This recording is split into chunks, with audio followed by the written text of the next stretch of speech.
ਇਹ ਹਫ਼ਤਾਵਾਰ ਬਾਈਬਲ ਦਾ ਦਰਸੀ ਵਾਸ Plainfield Christian Science church independent ਵੱਲੋਂ ਹੈ, ਜਿਹੜਾ ਨਿਊ ਜਰਸੀ ਅਮਰੀਕਾ ਵਿੱਚ ਹੈ।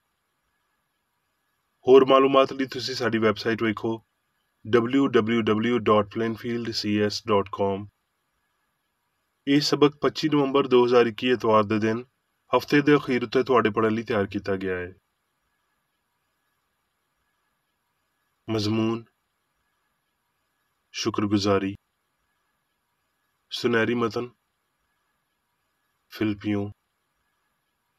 ਖੁਦਾਵੰਦ ਵਿੱਚ ਖੁਸ਼ ਰਵੋ, ਫੇਰ ਆਖਦਾ ਵਾਂ ਭਈ ਖੁਸ਼ ਰਵੋ। ਜਵਾਬੀ ਪੜ੍ਹਾਈ ਫਿਲਪੀਓ। ਕਿਸੇ ਗੱਲ ਦੀ ਫਿਕਰ ਨਾ ਕਰੋ, ਬਲਕਿ ਹਰ ਇੱਕ ਗੱਲ ਵਿੱਚ ਤੁਹਾਡੀਆਂ ਦਰਖਾਸਤਾਂ ਦੁਆ ਤੇ ਮਿੰਨਤ ਦੇ ਰਾਹੀਂ ਸ਼ੁਕਰਗੁਜ਼ਾਰੀ ਦੇ ਨਾਲ ਰੱਬ ਦੇ ਸਾਹਮਣੇ ਪੇਸ਼ ਕੀਤੀਆਂ ਜਾਣ, ਤੇ ਰੱਬ ਦਾ ਇਤਮਾਨਾਨ ਜਿਹੜਾ ਸਮਝ ਤੋਂ ਬਿਲਕੁਲ ਬਾਹਰ ਹੈ, ਤੁਹਾਡੇ ਦਿਲਾਂ ਤੇ ਖਿਆਲਾਂ ਨੂੰ ਮਸੀਹ ਯਿਸੂ ਵਿੱਚ ਮਹਿਫੂਜ਼ ਰੱਖੇਗਾ। ਗਰਜ਼ ਐ ਭਰਾਵੋ, ਜਿੰਨੀਆਂ ਗੱਲਾਂ ਸੱਚ ਨੇ ਤੇ ਜਿੰਨੀਆਂ ਗੱਲਾਂ ਸ਼ਰਾਫਤ ਦੀਆਂ ਨੇ, ਤੇ ਜਿੰਨੀਆਂ ਗੱਲਾਂ ਠੀਕ ਨੇ ਤੇ ਜਿੰਨੀਆਂ ਗੱਲਾਂ ਪਾਕ ਨੇ, ਤੇ ਜਿੰਨੀਆਂ ਗੱਲਾਂ ਪਸੰਦ ਦੀਆਂ ਨੇ ਤੇ ਜਿੰਨੀਆਂ ਗੱਲਾਂ ਸੋਹਣੀਆਂ ਨੇ, ਗਰਜ਼ ਜੜੀਆਂ ਨੇਕੀ ਤੇ ਤਾਰੀਫ ਦੀਆਂ ਗੱਲਾਂ ਨੇ, ਉਹਨਾਂ ਉੱਤੇ ਗੌਰ ਕਰਿਆ ਕਰੋ। ਮੈਂ ਖੁਦਾਵੰਦ ਵਿੱਚ ਬਹੁਤ ਖੁਸ਼ ਹਾਂ। ਇਹ ਨਹੀਂ ਵੀ ਮੈਂ ਮੁਹਤਾਜੀ ਦੇ ਲਿਹਾਜ਼ ਨਾਲ ਆਖਦਾ ਵਾਂ, ਕਿਉਂ ਜੇ ਮੈਂ ਇਹ ਸਿੱਖਿਆ ਹੈ ਵੀ ਜਿਸ ਹਾਲਤ ਵਿੱਚ ਵੀ ਹਾਂ ਉਹਦੇ ਵਿੱਚ ਹੀ ਰਾਜ਼ੀ ਰਵਾਂ। ਜਿਹੜਾ ਮੈਨੂੰ ਤਾਕਤ ਦਿੰਦਾ ਹੈ, ਉਹਦੇ ਵਿੱਚ ਮੈਂ ਸਭ ਕੁਝ ਕਰ ਸਕਦਾ ਵਾਂ। ਦਰਸੀਵਾਜ਼ ਬਾਈਬਲ ਵਿੱਚੋਂ ਜ਼ਬੂਰ। ਰੱਬੀ ਮੇਰੀ ਮੈਰਾਸ ਤੇ ਮੇਰੇ ਪਿਆਲੇ ਦਾ ਹਿੱਸਾ ਹੈ, ਤੂੰ ਮੇਰੇ ਬਖਰੇ ਦਾ ਹਿਫਾਜ਼ਤ ਕਰਨ ਵਾਲਾ ਹੈ। ਜਰੀਬ ਮੇਰੇ ਲਈ ਪਸੰਦ ਦੀਆਂ ਥਾਵਾਂ ਵਿੱਚ ਪਈ, ਬਲਕਿ ਮੇਰੀ ਮੈਰਾਸ ਚੰਗੀ ਏ। ਮੈਂ ਰੱਬ ਨੂੰ ਹਮੇਸ਼ਾ ਆਪਣੇ ਸਾਹਮਣੇ ਰੱਖਿਆ ਏ, ਕਿਉਂ ਜੇ ਉਹ ਮੇਰੇ ਸੱਜੇ ਹੱਥ ਏ, ਇਸ ਲਈ ਮੈਨੂੰ ਜੁੰਬਸ਼ ਨਾ ਹੋਵੇਗੀ। ਇਸੇ ਪਾਰੋਂ ਮੇਰਾ ਦਿਲ ਖੁਸ਼ ਤੇ ਮੇਰੀ ਰੂਹ ਸ਼ਾਦਮਾਨ ਏ, ਮੇਰਾ ਬਦਨ ਵੀ ਅਮਨੋ ਅਮਾਨ ਵਿੱਚ ਰਵੇਗਾ। ਤੂੰ ਮੈਨੂੰ ਹਯਾਤੀ ਦੀ ਰਾਹ ਵਿਖਾਵੇਂਗਾ, ਤੇਰੇ ਹਜ਼ੂਰ ਵਿੱਚ ਕਾਮਲ ਸ਼ਾਦਮਾਨੀ ਏ, ਤੇਰੇ ਸੱਜੇ ਹੱਥ ਵਿੱਚ ਹਮੇਸ਼ਾ ਦੀ ਖੁਸ਼ੀ ਏ। ਯਸਾਇਆ। ਤੁਸੀਂ ਮੇਰੀ ਇਸ ਨਵੀਂ ਨਸਲ ਨਾਲ ਹਮੇਸ਼ਾ ਦੀ ਖੁਸ਼ੀ ਤੇ ਸ਼ਾਦਮਾਨੀ ਕਰੋ, ਕਿਉਂ ਜੇ ਮੈਂ ਯਰੂਸ਼ਲਮ ਨੂੰ ਖੁਸ਼ੀ ਤੇ ਉਹਦੇ ਲੋਕਾਂ ਨੂੰ ਖੁਰਮੀ ਬਣਾ ਦੇਵਾਂਗਾ। ਤੇ ਮੈਂ ਯਰੂਸ਼ਲਮ ਤੋਂ ਖੁਸ਼ ਤੇ ਆਪਣੇ ਲੋਕਾਂ ਤੋਂ ਮਸਰੂਰ ਹੋਵਾਂਗਾ, ਤੇ ਉਹਦੇ ਵਿੱਚ ਰੋਣ ਦੀ ਸਦਾ ਤੇ ਨਾਲੇ ਦੀ ਆਵਾਜ਼ ਫੇਰ ਕਦੀ ਨਾ ਆਵੇਗੀ। ਉਹਨਾਂ ਦੀ ਮਿਹਨਤ ਬੇਸੂਦ ਨਾ ਹੋਵੇਗੀ, ਤੇ ਉਹਨਾਂ ਦੀ ਔਲਾਦ ਨਾਗਹਾਨ ਹਲਾਕ ਨਾ ਹੋਵੇਗੀ, ਕਿਉਂ ਜੇ ਉਹ ਆਪਣੀ ਔਲਾਦ ਸਮੇਤ ਖੁਦਾਵੰਦ ਦੇ ਮੁਬਾਰਕ ਲੋਕਾਂ ਦੀ ਨਸਲ ਨੇ। ਤੇ ਇੱਦਾਂ ਹੋਵੇਗਾ ਵੀ ਮੈਂ ਉਹਨਾਂ ਦੇ ਪੁਕਾਰਨ ਤੋਂ ਪਹਿਲਾਂ ਜਵਾਬ ਦੇਵਾਂਗਾ, ਤੇ ਉਹ ਹਨੂਜ਼ ਆਖਣਗੇ ਨਹੀਂ ਤੇ ਮੈਂ ਸੁਣ ਲਵਾਂਗਾ। ਅਮਾਲ। ਸਾਨੂੰ ਇੱਕ ਲੌਂਡੀ ਮਿਲੀ ਜਿਹਦੇ ਵਿੱਚ ਗੈਬਦਾਨ ਰੂਹ ਸੀ। ਉਹ ਗੈਬਦਾਨੀ ਨਾਲ ਆਪਣੇ ਮਾਲਕਾਂ ਲਈ ਬਹੁਤ ਕਮਾਈ ਕਰਦੀ ਸੀ। ਉਹ ਪੌਲੂਸ ਤੇ ਸਾਡੇ ਮਗਰ ਆਈ। ਅਖੀਰੀ ਪੌਲੂਸ ਬਹੁਤ ਪਰੇਸ਼ਾਨ ਹੋਇਆ ਤੇ ਮੁੜ ਕੇ ਉਸ ਰੂਹ ਨੂੰ ਆਖਿਆ, ਮੈਂ ਤੈਨੂੰ ਯਿਸੂ ਮਸੀਹ ਦੇ ਨਾਂ ਤੋਂ ਹੁਕਮ ਦੇਣਾ ਵਾਂ ਵੀ ਉਹਦੇ ਵਿੱਚੋਂ ਨਿਕਲ ਜਾ। ਉਹ ਉਸ ਵੇਲੇ ਨਿਕਲ ਗਈ। ਜਦ ਉਹਦੇ ਮਾਲਕਾਂ ਨੇ ਵੇਖਿਆ ਵੀ ਸਾਡੀ ਕਮਾਈ ਦੀ ਆਸ ਜਾਂਦੀ ਰਹੀ, ਤੇ ਪੌਲੂਸ ਤੇ ਸੈਲਾਸ ਨੂੰ ਫੜ ਕੇ ਲੈ ਗਏ ਤੇ ਉਹਨਾਂ ਨੂੰ ਫੌਜਦਾਰੀ ਦੇ ਹਾਕਮ ਦੇ ਕੋਲ ਲੈ ਜਾ ਕੇ ਆਖਿਆ ਭਈ ਇਹ ਬੰਦੇ ਜਿਹੜੇ ਯਹੂਦੀ ਨੇ ਸਾਡੇ ਸ਼ਹਿਰ ਵਿੱਚ ਗੜਬੜ ਕਰਦੇ ਨੇ। ਤੇ ਫੌਜਦਾਰੀ ਦੇ ਹਾਕਮਾਂ ਨੇ ਉਹਨਾਂ ਦੇ ਕੱਪੜੇ ਫਾੜ ਕੇ ਲਾ ਦਿੱਤੇ ਤੇ ਕੋੜੇ ਮਾਰਨ ਦਾ ਹੁਕਮ ਦਿੱਤਾ, ਤੇ ਬਹੁਤ ਸਾਰੇ ਕੋੜੇ ਉਹਨਾਂ ਨੂੰ ਲਗਵਾ ਕੇ ਉਹਨਾਂ ਨੂੰ ਕੈਦਖਾਨੇ ਵਿੱਚ ਸੁੱਟ ਦਿੱਤਾ, ਤੇ ਦਰੋਗਾ ਨੂੰ ਤਾਕੀਦ ਕੀਤੀ ਭਈ ਬੜੀ ਹੁਸ਼ਿਆਰੀ ਨਾਲ ਉਹਨਾਂ ਦੀ ਰਾਖੀ ਕਰੇ। ਅੱਧੀ ਰਾਤ ਦੇ ਵੇਲੇ ਪੌਲੂਸ ਤੇ ਸੈਲਾਸ ਦੁਆ ਕਰ ਰਹੇ ਸੀ ਤੇ ਰੱਬ ਦੀ ਵਡਿਆਈ ਦੇ ਗੀਤ ਗਾ ਰਹੇ ਸੀ, ਤੇ ਕੈਦੀ ਸੁਣ ਰਹੇ ਸੀ। ਵੀ ਅਚਾਨਕ ਬੜਾ ਭੁਚਾਲ ਆਇਆ, ਇੱਥੇ ਤੀਕਰ ਵੀ ਕੈਦਖਾਨੇ ਦੀ ਨਿਉ ਹਿੱਲ ਗਈ, ਤੇ ਉਸ ਵੇਲੇ ਸਾਰੇ ਬੂਹੇ ਖੁੱਲ ਗਏ ਤੇ ਸਾਰੀਆਂ ਬੇੜੀਆਂ ਖੁੱਲ ਗਈਆਂ। ਤੇ ਦਰੋਗਾ ਜਾਗ ਉੱਠਿਆ ਤੇ ਕੈਦਖਾਨੇ ਦਾ ਬੂਹਾ ਖੁੱਲਾ ਵੇਖ ਕੇ ਸਮਝਿਆ ਵੀ ਕੈਦੀ ਨੱਸ ਗਏ। ਤਦ ਆਪਣੀ ਤਲਵਾਰ ਕੱਢ ਕੇ ਆਪਣੇ ਆਪ ਨੂੰ ਮਾਰਨਾ ਚਾਹਿਆ, ਪਰ ਪੌਲੂਸ ਨੇ ਬੜੀ ਆਵਾਜ਼ ਨਾਲ ਪੁਕਾਰ ਕੇ ਆਖਿਆ ਭਈ ਆਪਣੇ ਆਪ ਨੂੰ ਨੁਕਸਾਨ ਨਾ ਦੇ, ਕਿਉਂ ਜੇ ਅਸੀਂ ਸਾਰੇ ਮੌਜੂਦ ਵਾਂ। ਉਹ ਚਿਰਾਗ ਮੰਗਵਾ ਕੇ ਅੰਦਰ ਵੜ ਗਿਆ ਤੇ ਕੰਬਦਾ ਹੋਇਆ ਪੌਲੂਸ ਤੇ ਸੈਲਾਸ ਦੇ ਅੱਗੇ ਡਿੱਗ ਪਿਆ, ਤੇ ਉਹਨਾਂ ਨੂੰ ਬਾਹਰ ਲਿਆ ਕੇ ਆਖਿਆ, ਐ ਸਾਹਿਬੋ, ਮੈਂ ਕੀ ਕਰਾਂ ਭਈ ਮੁਕਤੀ ਪਾਵਾਂ। ਉਹਨਾਂ ਨੇ ਆਖਿਆ, ਖੁਦਾਵੰਦ ਯਿਸੂ ਉੱਤੇ ਈਮਾਨ ਲਿਆ ਤੇ ਤੂੰ ਤੇ ਤੇਰਾ ਸਾਰਾ ਖਾਨਵਾਦਾ ਮੁਕਤੀ ਪਾਵੇਗਾ। ਤੇ ਉਹਨਾਂ ਨੇ ਉਹਨੂੰ ਤੇ ਉਹਦੇ ਸਾਰੇ ਘਰ ਵਾਲਿਆਂ ਨੂੰ ਰੱਬ ਦਾ ਕਲਾਮ ਸੁਣਾਇਆ, ਤੇ ਉਹਨੇ ਉਸੇ ਵੇਲੇ ਆਪਣੇ ਸਾਰੇ ਲੋਕਾਂ ਸਮੇਤ ਬਪਤਿਸਮਾ ਲਿਆ ਤੇ ਆਪਣੇ ਸਾਰੇ ਖਾਨਵਾਦੇ ਸਮੇਤ ਰੱਬ ਉੱਤੇ ਈਮਾਨ ਲਿਆ ਕੇ ਬੜੀ ਖੁਸ਼ੀ ਕੀਤੀ। ਤਸਲੀਂਕੀਓ।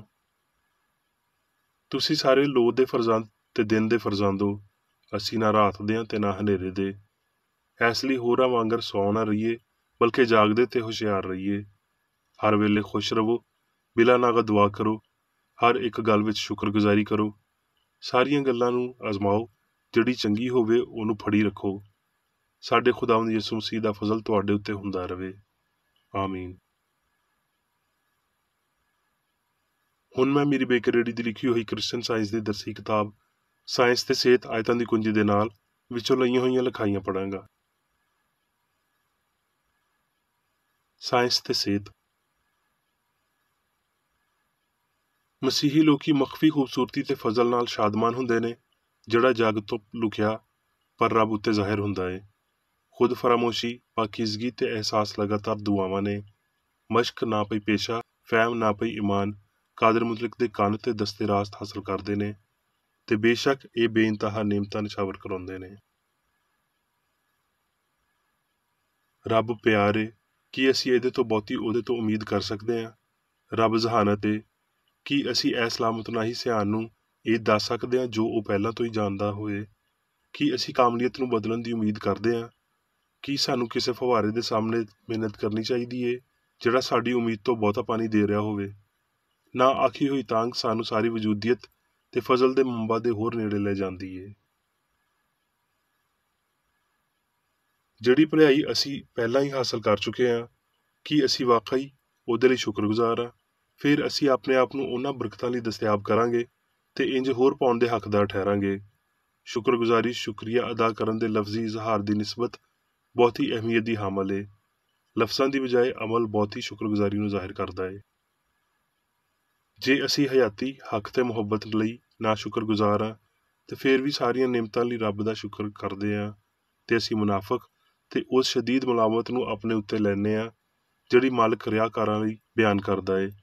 ਅਜਿਹੀ ਸੂਰਤ ਵਿੱਚ ਸਿਰਫ ਇੱਕ ਦੁਆ ਹੀ ਕਾਬਲੇ ਕਬੂਲ ਏ ਕਿ ਆਪਣੇ ਬੁੱਲਾਂ ਉੱਤੇ ਉਂਗਲੀ ਰੱਖ ਕੇ ਸਾਡੀਆਂ ਨਿਮਤਾਂ ਨੂੰ ਯਾਦ ਕੀਤਾ ਜਾਵੇ ਜਦੋਂ ਦਿਲ ਇਲਾਹੀ ਸੱਚਾਈ ਤੇ ਮੁਹੱਬਤ ਤੋਂ ਕੋਸੋਂ ਦੂਰ ਹੋਵੇ ਤੇ ਅਸੀਂ ਵੀਰਾਨ ਹਯਾਤੀਆਂ ਦੀ ਨਾਸ਼ੁਕਰੀ ਨੂੰ ਲੁਕੋ ਨਹੀਂ ਸਕਦੇ।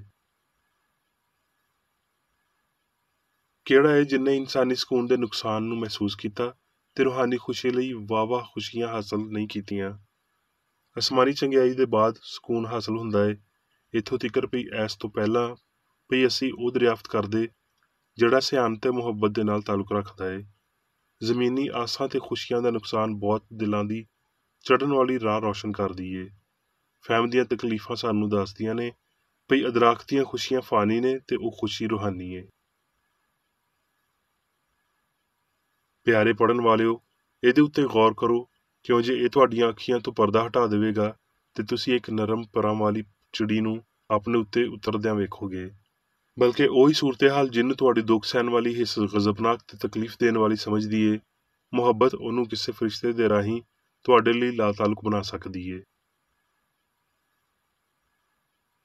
ਇਹ ਮਾਦੀ ਫਹਿਮ ਦੀਆਂ ਸ਼ੈਵਾਂ ਉੱਤੇ ਕਾਇਮ ਜਹਾਲਤ ਤੇ ਝੂਠਾ ਅਕੀਦਾ ਏ ਜਿਹੜਾ ਰੂਹਾਨੀ ਖੂਬਸੂਰਤੀ ਤੇ ਚੰਗਿਆਈ ਨੂੰ ਲੁਕਾਉਂਦਾ ਏ। ਇਹ ਕ੍ਰਿਸਚਨ ਸਾਇੰਸ ਦਾ ਅਕੀਦਾ ਏ ਭਈ ਇਲਾਹੀ ਪਿਆਰ ਆਪਣੇ ਇਜ਼ਹਾਰ ਜਾਂ ਮੌਜੂ ਤੋਂ ਆਰੀ ਨਹੀਂ ਹੋ ਸਕਦਾ। ਭਈ ਖੁਸ਼ੀ ਦੁੱਖ ਵਿੱਚ ਬਦਲ ਨਹੀਂ ਸਕਦੀ, ਕਿਉਂ ਜੇ ਦੁੱਖ ਖੁਸ਼ੀ ਦਾ ਮਾਲਕ ਨਹੀਂ ਏ। ਭਈ ਚੰਗਿਆਈ ਬੁਰਾਈ ਨੂੰ ਕਦੀ ਪੈਦਾ ਨਹੀਂ ਕਰ ਸਕਦੀ। ਭਈ ਮਾਦਾ ਕਦੀ ਸਿਆਣ ਨੂੰ ਪੈਦਾ ਨਹੀਂ ਕਰ ਸਕਦਾ। ਨਾ ਹੀ ਹਯਾਤੀ ਕਦੀ ਮੌਤ ਦਾ ਨਤੀਜਾ ਹੋ ਸਕਦੀ ਏ। ਸੱਚਾ ਇਨਸਾਨ ਰੱਬ ਯਾਨੀ ਆਪਣੇ ਸੱਚੇ ਅਸੂਲਾਂ ਦੇ ਪਾਰੋਂ ਪਾਪ ਤੋਂ ਪਾਕ ਤੇ ਅਬਦੀ ਏ। ਅਸੀਂ ਇਹਦੇ ਤੋਂ ਇਨਕਾਰ ਨਹੀਂ ਕਰ ਸਕਦੇ ਭਈ ਹਯਾਤੀ ਖੁਦ ਪਰਵਰ ਏ, ਤੇ ਸਾਨੂੰ ਰੂਹ ਦੀ ਹਮੇਸ਼ਾ ਵਾਲੀ ਹਮਾਂਗੀ ਤੋਂ ਇਨਕਾਰ ਨਹੀਂ ਕਰਨਾ ਚਾਹੀਦਾ, ਕਿਉਂ ਜੇ ਜ਼ਾਹਰੀ ਅਹਿਸਾਸਾਂ ਵਿੱਚ ਇਖਤਲਾਫ ਹੁੰਦਾ ਏ, ਇਹ ਰੱਬ ਇਲਾਹੀ ਅਸੂਲ ਤੋਂ ਸਾਡੀ ਨਾਵਾਕਫੀਅਤ ਏ ਜਿਹੜੀ ਜ਼ਾਹਰੀ ਇਖਤਲਾਫ ਨੂੰ ਜਨਮ ਦਿੰਦੀ ਏ ਤੇ ਇਹਦੇ ਬਾਰੇ ਚੰਗੀ ਸੋਚ ਹਮਾਂਗੀ ਨੂੰ ਬਹਾਲ ਕਰਦੀ ਏ। ਸੱਚਾਈ ਤਫਸੀਲ ਵਿੱਚ ਸਾਨੂੰ ਮਜਬੂਰ ਕਰੇਗੀ ਭਈ ਅਸੀਂ ਸਾਰੇ ਖੁਸ਼ੀਆਂ ਤੇ ਦੁੱਖਾਂ ਦੇ ਫਹਿਮ ਦਾ ਹਯਾਤੀ ਦੀਆਂ ਖੁਸ਼ੀਆਂ ਦੇ ਨਾਲ ਤਬਾਦਲਾ ਕਰੀਏ। ਮਾਦੇ ਦੇ ਦਾਅਵਿਆਂ ਤੋਂ ਇਨਕਾਰ ਖੁਸ਼ੀ ਦੀ ਰੂਹ ਵੱਲ ਇਨਸਾਨ ਦੀ ਆਜ਼ਾਦੀ ਤੇ ਬਦਨ ਉੱਤੇ ਅਖੀਰੀ ਫਤਹ ਵੱਲ ਇੱਕ ਵੱਡਾ ਕਦਮ ਏ। ਅਸਮਾਨ ਉੱਤੇ ਜਾਣ ਦੀ ਕੱਲੀ ਰਾਹ ਹਮਾਂਗੀ ਏ ਤੇ ਮਸੀਹ ਇਲਾਹੀ ਸਾਇੰਸ ਵਿੱਚ ਸਾਨੂੰ ਇਹ ਰਾਹ ਵਿਖਾਉਂਦਾ ਏ। ਇਹਦਾ ਮਤਲਬ ਰੱਬ, ਚੰਗਿਆਈ ਤੇ ਉਹਦੇ ਪਰਛਾਵੇਂ ਤੋਂ ਇਲਾਵਾ ਕਿਸੇ ਹੋਰ ਹਕੀਕਤ ਨੂੰ ਨਾ ਜਾਣਨਾ, ਹਯਾਤੀ ਦੇ ਕਿਸੇ ਹੋਰ ਜ਼ਮੀਰ ਨੂੰ ਨਾ ਜਾਣਨਾ ਏ, ਤੇ ਨਾ ਦੇ ਹੀ ਦਰਦ ਤੇ ਖੁਸ਼ੀ ਵਾਲੇ ਅਹਿਸਾਸਾਂ ਤੋਂ ਉੱਚਾ ਹੋਣਾ ਏ। ਮਸੀਹੀ ਫਰਜ਼ਾਂ ਦੀ ਫਹਿਰਿਸਤ ਵਿੱਚ ਸਭ ਤੋਂ ਪਹਿਲਾ ਫਰਜ਼ ਉਹਨੇ ਆਪਣੇ ਮਗਰ ਟੁਰਨ ਵਾਲਿਆਂ ਨੂੰ ਸਿਖਾਇਆ, ਉਹ ਸੱਚਾਈ ਤੇ ਪਿਆਰ ਦੀ ਸ਼ਿਫਾ ਦੇਣ ਵਾਲੀ ਤਾਕਤ ਹੈ। ਉਹਨੇ ਬੇਜਾਨ ਰਸਮਾਂ ਨੂੰ ਕੋਈ ਅਹਿਮੀਅਤ ਨਹੀਂ ਦਿੱਤੀ। ਇਹ ਜਿਉਂਦਾ ਮਸੀਹ ਅਮਲੀ ਸੱਚਾਈ ਹੈ, ਜਿਹੜਾ ਮਸੀਹ ਨੂੰ ਉਹਨਾਂ ਸਾਰਿਆਂ ਲਈ ਕਿਆਮਤ ਤੇ ਹਯਾਤੀ ਬਣਾਉਂਦਾ ਹੈ ਜਿਹੜੇ ਕੰਮਾਂ ਵਿੱਚ ਉਹਦੇ ਮਗਰ ਟੁਰਦੇ ਨੇ। ਅਸੀਂ ਇਲਾਹੀ ਫਿਤਰਤ ਨੂੰ ਸਮਝਣ ਤੇ ਜਿਸਮਾਨੀਅਤ ਉੱਤੇ ਹੋਰ ਜੰਗ ਨਾ ਕਰਦਿਆਂ ਹੋਏ, ਬਲਕਿ ਸਾਡੇ ਰੱਬ ਦੀ ਬਹੁਤਾਤ ਤੋਂ ਸ਼ਾਦਮਾਨੀ ਕਰਦਿਆਂ ਸਮਝ ਦੇ ਨਾਲ ਉਹਨੂੰ ਪਿਆਰ ਕਰਨ ਦੇ ਤਨਾਸਬ ਵਿੱਚ ਉਹਦੀ ਫਰਮਾਬਰਦਾਰੀ ਤੇ ਇਬਾਦਤ ਕਰਾਂਗੇ। ਕਿਉਂਕਿ ਇਨਸਾਨੀ ਸੋਚ ਸ਼ਾਉਰੀ ਪੀੜ ਤੇ ਬੇਆਰਾਮੀ, ਖੁਸ਼ੀ ਤੇ ਗਮੀ, ਡਰ ਤੋਂ ਆਸ ਤੇ ਈਮਾਨ ਤੋਂ ਫਹਿਮ ਦੇ ਇੱਕ ਮਰਹਲੇ ਤੋਂ ਦੂਜੇ ਵਿੱਚ ਬਦਲਦੀ ਰਹਿੰਦੀ ਹੈ। ਇਸ ਲਈ ਜ਼ਾਹਰੀ ਇਜ਼ਹਾਰ ਆਖਰਕਾਰ ਇਨਸਾਨ ਉੱਤੇ ਜਾਨ ਦੀ ਹੁਕਮਰਾਨੀ ਹੋਵੇਗਾ, ਨਾ ਕਿ ਮਾਦੀ ਫਹਿਮ ਦੀ ਹੁਕਮਰਾਨੀ ਹੋਵੇਗਾ। ਸਾਡੇ ਲਈ ਹਯਾਤੀ ਵਿੱਚ ਜਿੱਦਤ ਆਉਂਦੀ ਮਹਿਸੂਸ ਕਰਦਿਆਂ ਹੋਏ ਤੇ ਕਿਸੇ ਫਾਨੀ ਜਾਂ ਮਾਦੀ ਤਾਕਤ ਨੂੰ ਬਰਬਾਦੀ ਲਿਆਉਣ ਦੇ ਕਾਬਲ ਨਾ ਸਮਝਦਿਆਂ ਹੋਏ, ਆਓ ਰੂਹ ਦੀ ਤਾਕਤ ਨੂੰ ਮਹਿਸੂਸ ਕਰੀਏ ਤੇ ਆਓ ਅਸੀਂ ਖੁਸ਼ ਹੋਈਏ ਭਈ ਅਸੀਂ ਹੋਣ ਵਾਲੀਆਂ ਕੂਵਤਾਂ ਦੇ ਹੇਠਾਂ ਵਾਂ। ਹੁਣ ਮੈਂ ਮੇਰੀ ਬੇਕਰ ਰੈਡੀ ਵੱਲੋਂ ਚਰਚ ਮੈਨੂਅਲ ਵਿੱਚ ਦਿੱਤੇ ਹੋਏ ਰੋਜ਼ਾਨਾ ਦੇ 3 ਫਰਜ਼ ਪੜਾਂਗਾ। ਰੋਜ਼ਾਨਾ ਦੀ ਦੁਆ। ਇਸ ਚਰਚ ਦੇ ਹਰ ਰੁਕਨ ਦਾ ਇਹ ਫਰਜ਼ ਹੈ ਭਈ ਉਹ ਹਰ ਰੋਜ਼ ਇਹ ਦੁਆ ਕਰੇ, ਤੇਰੀ ਬਾਦਸ਼ਾਹੀ ਆਵੇ, ਇਲਾਹੀ ਸੱਚਾਈ, ਹਯਾਤੀ ਤੇ ਪਿਆਰ ਦੀ ਸਲਤਨਤ ਮੇਰੇ ਅੰਦਰ ਕਾਇਮ ਹੋਵੇ ਤੇ ਸਾਰੇ ਪਾਪ ਮੈਥੋਂ ਨਿਕਲ ਜਾਣ ਤੇ ਤੇਰਾ ਕਲਾਮ ਸਾਰੇ ਇਨਸਾਨਾਂ ਦੇ ਪਿਆਰ ਨੂੰ ਵਧਾਵੇ ਤੇ ਉਹਨਾਂ ਉੱਤੇ ਹੁਕੂਮਤ ਕਰੇ। ਮਕਸਦਾਂ ਤੇ ਕੰਮਾਂ ਦਾ ਇੱਕ ਅਸੂਲ। ਨਾ ਕੋਈ ਮੁਖਾਲਫਤ ਤੇ ਨਾ ਕੋਈ ਜ਼ਾਤੀ ਤਾਲੁਕ ਮਾਦਰੀ ਚਰਚ ਦੇ ਕਿਸੇ ਰੁਕਨ ਦੇ ਮਕਸਦਾਂ ਜਾਂ ਕੰਮਾਂ ਉੱਤੇ ਅਸਰ ਕਰਨੇ ਚਾਹੀਦੇ।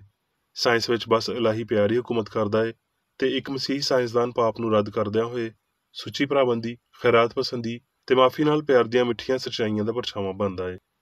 ਇਸ ਚਰਚ ਦੇ ਸਾਰੇ ਰੁਕਨਾਂ ਨੂੰ ਸਾਰੇ ਪਾਪਾਂ ਤੋਂ, ਗਲਤ ਤਰ੍ਹਾਂ ਦੀਆਂ ਪੇਸ਼ਨਗੋਈਆਂ, ਮੁਨਸਫੀਆਂ, ਮੁਜ਼ਮਤਾਂ, ਸਲਾਮਾਂ, ਗਲਤ ਅਸਰਾਂ ਨੂੰ ਲੈਣ ਤੇ ਗਲਤ ਅਸਰ ਦੇਣ ਤੋਂ ਆਜ਼ਾਦ ਰਹਿਣ ਲਈ ਹਰ ਰੋਜ਼ ਖਿਆਲ ਰੱਖਣਾ ਚਾਹੀਦਾ ਹੈ ਤੇ ਦੁਆ ਕਰਨੀ ਚਾਹੀਦੀ ਹੈ। ਫਰਜ਼ ਲਈ ਚੁਸਤੀ। ਇਸ ਚਰਚ ਦੇ ਹਰ ਰੁਕਨ ਦਾ ਇਹ ਫਰਜ਼ ਹੈ ਭਈ ਉਹ ਹਰ ਰੋਜ਼ ਜਾਰਹਾਨਾ ਜ਼ਹਿਨੀ ਸਲਾਮਾਂ ਦੇ ਖਿਲਾਫ ਆਪਣੇ ਆਪ ਨੂੰ ਤਿਆਰ ਰੱਖੇ ਤੇ ਰੱਬ, ਆਪਣੇ ਕਾਇਦ ਤੇ ਇਨਸਾਨਾਂ ਲਈ ਆਪਣੇ ਫਰਜ਼ਾਂ ਨੂੰ ਨਾ ਕਦੀ ਭੁੱਲੇ ਤੇ ਨਾ ਕਦੀ ਨਜ਼ਰਅੰਦਾਜ਼ ਕਰੇ। ਉਹਦੇ ਕੰਮਾਂ ਦੇ ਰਾਹੀਂ ਉਹਦਾ ਇਨਸਾਫ ਹੋਵੇਗਾ, ਉਹ ਬੇਕਸੂਰ ਜਾਂ ਕਸੂਰਵਾਰ ਹੋਵੇਗਾ।